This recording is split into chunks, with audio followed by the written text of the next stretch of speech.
ambition with the cutscenes is to make every single scene interesting enough in itself as something that the player would want to see. You can watch them, you get like an introduction to the level, you understand the characters a little bit more, and then you go on with the game. In a game like Hitman, where there is so much gameplay, there's so much within the game mechanics to challenge the players, the cutscenes also becomes a break between those kind of challenging gameplay moments. Damn it! Mr. Dexter is not someone that you want to mess with.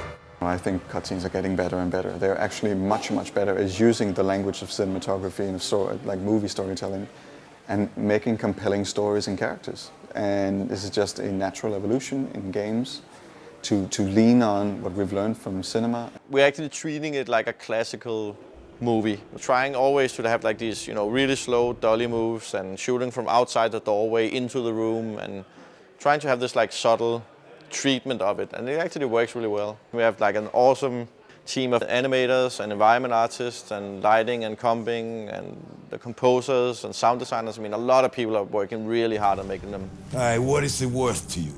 Name your price. If they convey a sense of motivation to play the game, and we've taken a lot of care to add that to Hitman Absolution, it's all well and good to be given a task to go and you have to take out a certain target, but if you can apply an emotional reason or a really solid motivation to do that, it just makes it more enjoyable and a lot more fun to play. Now listen to the city. If anyone mentions the girl, you know what to do. I'll call you. We started out wanting to do motion capture and then do voice acting separately and kind of combine this as a classical way, at least for us to produce cutscenes. But we were allowed to hire real professional Hollywood actors and do the performance capture, which is basically doing motion capture, facial capture, and voice at the same time. Mr. Travis, you know this is my prayer time. This definitely reminded me of making literally a motion picture. And that it's like very beautiful, very clear, and I think that it's a wonderful aspect that they've added to the video game. The basics of motion capture is that we have a series of cameras placed around a room and they record optically these little markers that are placed on actors. And it triangulates the data in the space and records movement, and we cover the actors with all of these and we can tell where their arms and legs and torsos are in space.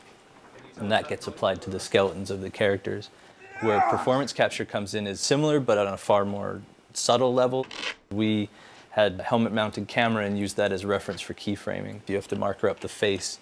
There's a lot of micro movements that get captured, and that goes through a similar process, but it usually requires far more cameras to pick up the smaller dots and the smaller ranges of movement. Also with ours, it required a soundproof studio, which Giant had, where we shot, so we could have the actors' voices synced up with their movement and just get a more believable performance out of them. That was really important to us. Well, I always describe motion capture to people as the most natural performance an actor will ever have in the most unnatural environment.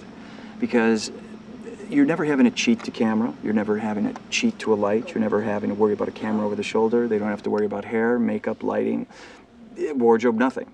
All they're having to worry about is true performance. We found him.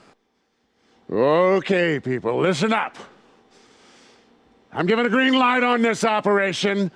I want 47's head on a platter in front of me ASAP! The only way I can describe it is, yeah, you got the 360 because the cameras are everywhere, but you also have this monkey suit on and this silly hat with a camera sitting in front of your face. And so the focus level that it takes is unique within itself, playing a lot of technology that you're pretending is not there.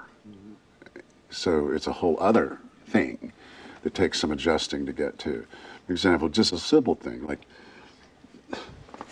see this thing right in front of your face? It's very hard to focus on the other actor if that's there, and like this character smokes. So just technically, you can't bring a cigarette up because you smack into that camera, so you have to find a way that looks cool and goes in there and does it.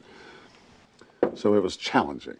The actors did have a lot of good suggestions, and they would say, this feels like out of character, and we'd be like, that's true, and we had a lot of back and forth. So we spent quite a bit of time on working with their voices, on getting like getting a little deeper into the characters, like giving them some layers to the performances. The physicality and the origin of it is very much on the actors' shoulders, but from that point on, the animators' involvement in it shouldn't be really sold short. They add a huge amount of emotion and of physicality and everything to the scene.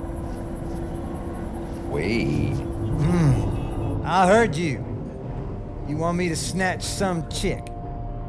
Man's gonna call you, tell you how to find her. There's a convergence where the line between cutscene and gameplay is blurring, and it's a major goal for a lot of AAA games is to have it as one fluid experience and not take the user out of the gameplay and really immerse them in the story and the characters and the universe that we've created.